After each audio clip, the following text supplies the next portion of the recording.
Good morning, friends. So ngayon, meron akong gagawin kasi yung magbubutas nitong wall na to, hindi ko na tinawagan kasi kaya ko naman gawin eh. Kaya ko naman butasin yung wall para ilagay yung mga photo frame. So ngayon, ang gagawin ko, bubutasan ko na yung wall. And then, meron akong binili sa handyman na mga equipment na magagamit ko dito sa pagbubutas ng wall. And for the first time pa lang ako magbubutas ng wall. And ipapakita ko sa inyo yung mga pinamili ko sa handyman. Worth 4,000 pesos pala to.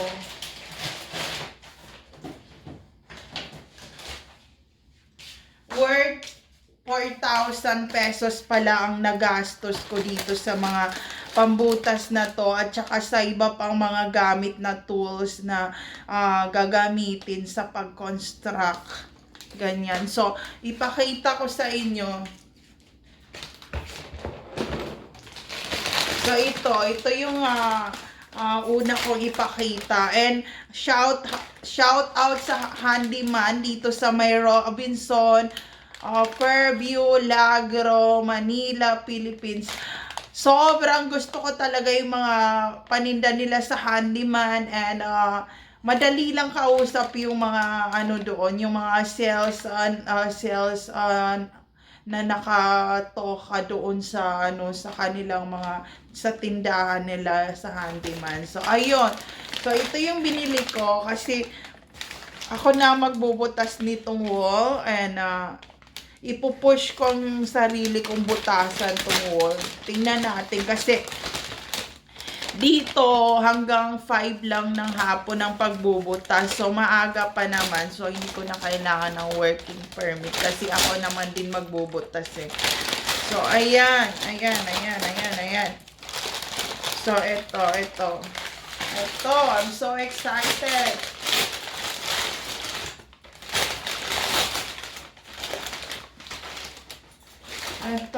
Ito pala ang binili ko. Ito pala, worth, ano pala to, 209 pesos. Ayan. Kasi gaganon ko sa wall yung ano, yung dito sa, ano, sa wall. Ganyan.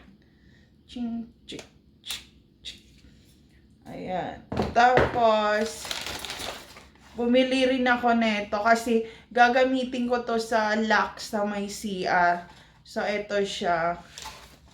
Ayan. And it's worth 74.75 pesos. Ayan.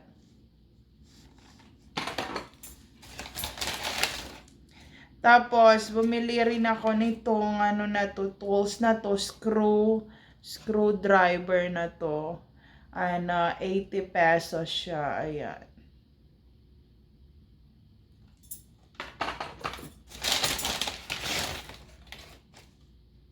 Tapos bumili rin ako ng mga ano na to, ng mga gagamitin na mga pako na ganito. Tapos ano pala to, 80 pesos tong ganito. Ay, 80 pesos. Hindi ko alam kung 80 pesos. Pero ayan, wala siyang price. Basta yun na yun. Tapos ito yung malaki na pako na naman. And di ko rin alam ang price, pero dalawang klase ng pako yung binili ko kasi para matibay talaga siya sa wall. And ayan yung mga pako na binili ko. Ayan. Tapos ito yung pinaka part na nagustuhan ko. And gustong-gusto ko talaga bumili nito eh. Noon pa eh. Gustong-gusto ko bumili. Tas ngayon lang ako nakabili. Ito yung pang screw siya sa wall and black decker pala to. Black decker and 3,675 pesos pa lang presyo nito. Ayan. Ayan siya.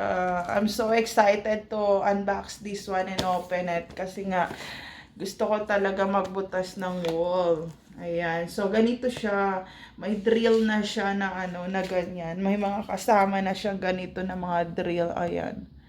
Ayan siya.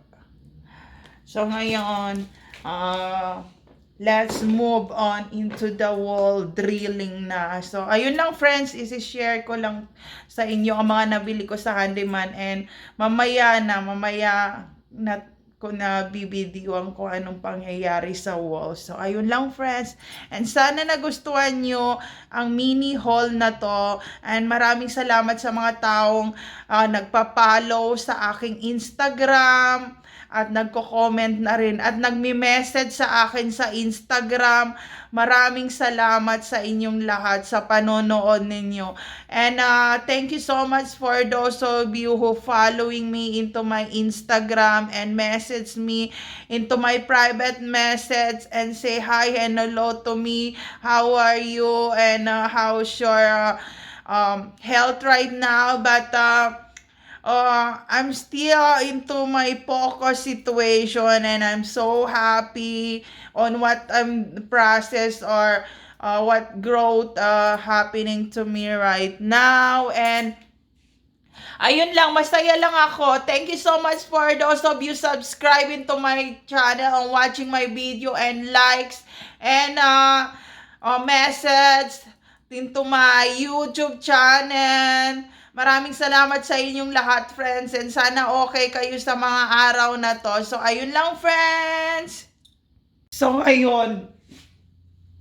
Ilalagay ko na yung ilalagay ko na muna to para makita ko kung saan ko bubutasan yung mga ilalagay ko sa wall. And wala nang to, sukat-sukat to, basta isa sa salpak na. So, ganyan. Ayan. Ayan.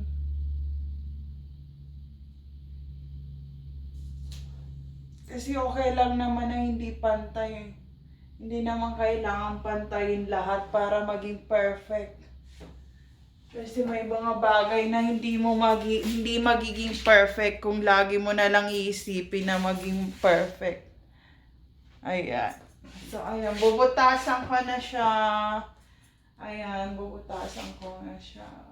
Okay. So, mamaya na, friends. So, ngayon, eto na. Ang ganda ng nabili ko. Ang problema ko, paano kaya ipasak dito sa, part na to? Hindi ko pa alam gamitin.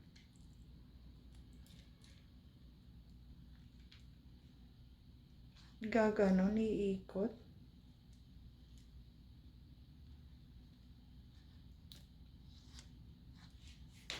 So, ayun. Pag-aaralan ko muna paano ilagay dito yung yung i-drill sa wall. So, ito magbubutas na ako sa wall. So, bahala na kung anong mabubutasan. So, ito na lang. Hindi ko alam kung paano talaga gawin to. So, ito na.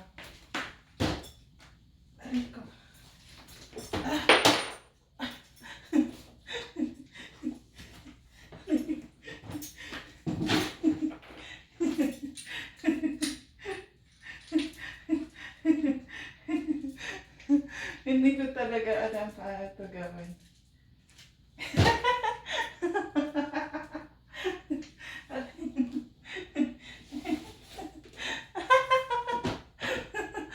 Ayan. Oh my God.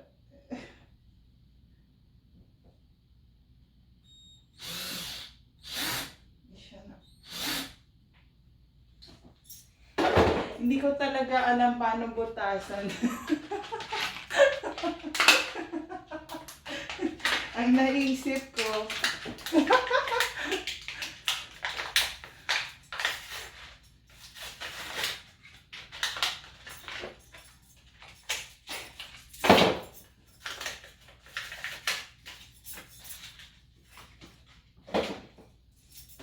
Ganito na.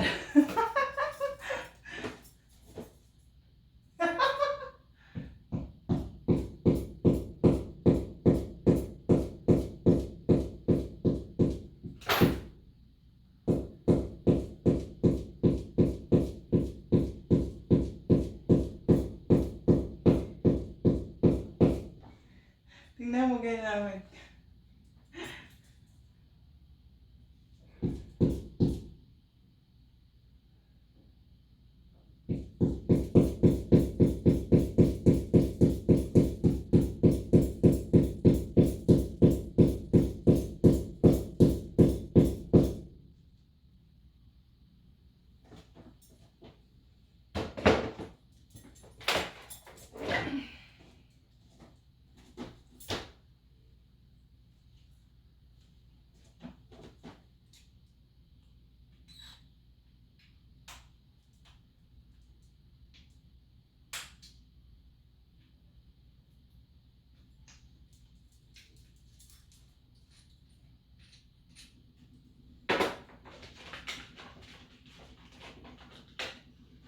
So, magdi-DIY ako.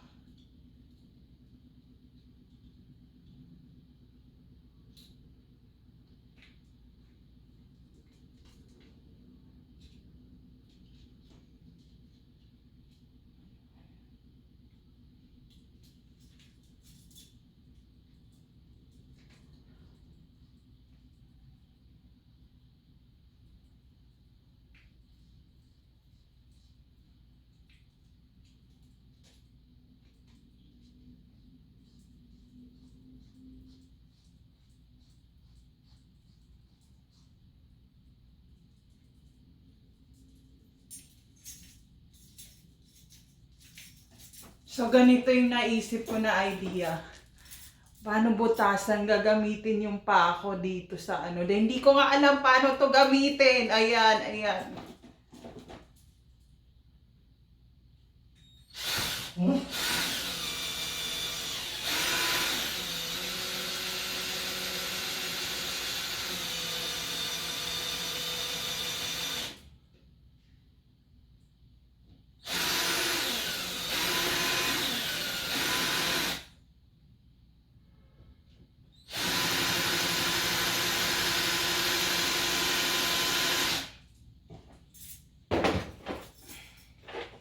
So, ito na.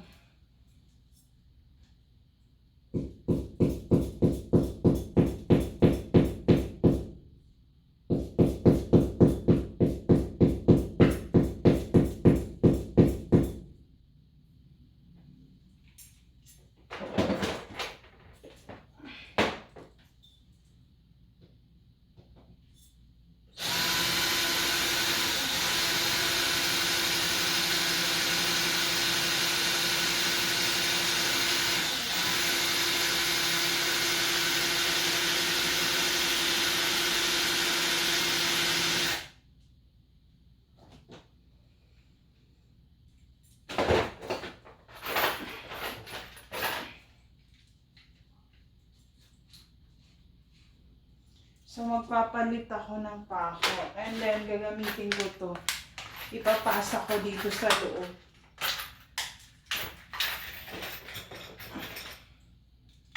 Ayan. Then, hindi ko nga alam paano paglagay ng isa.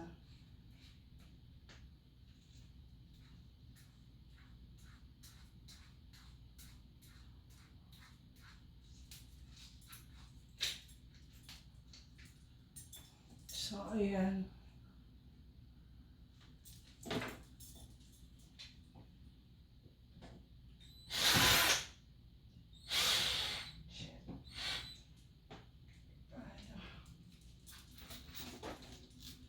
Gagamitin ko na lang yung ano, yung drilling na ano. Try ko.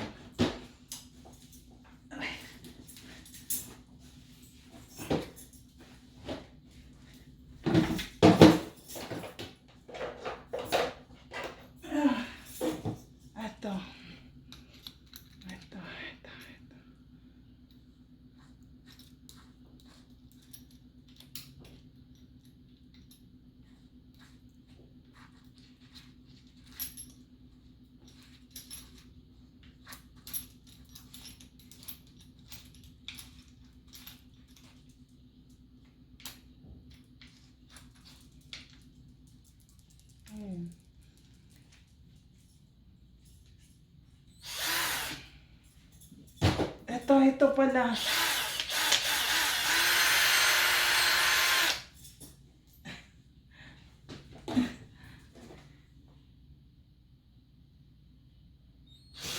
Wow, shit! Pag nagkaroon ng apocalypse,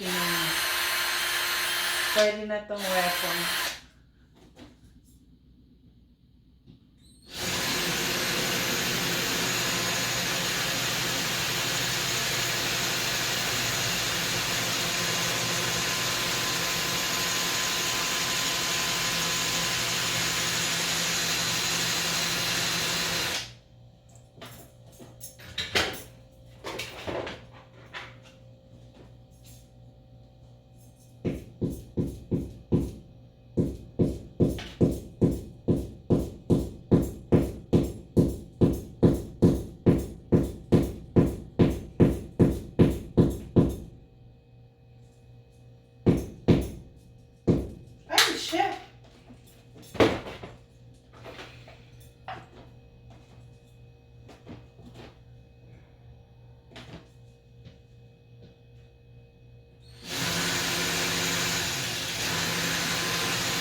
matigas.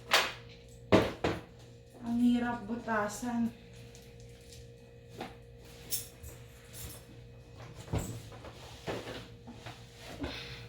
Mamaya na, friends. So, ito na naman yung gagamitin ko.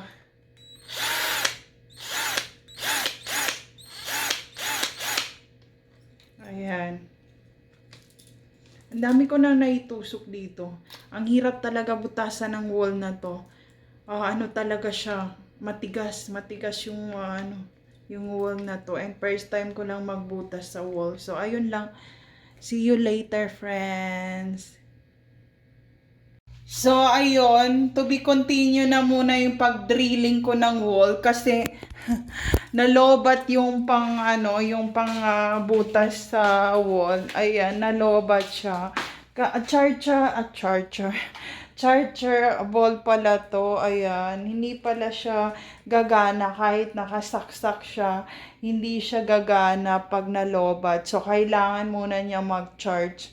Buti pa to, napapa-charge. Paano kaya ako? Macha-charge din ba?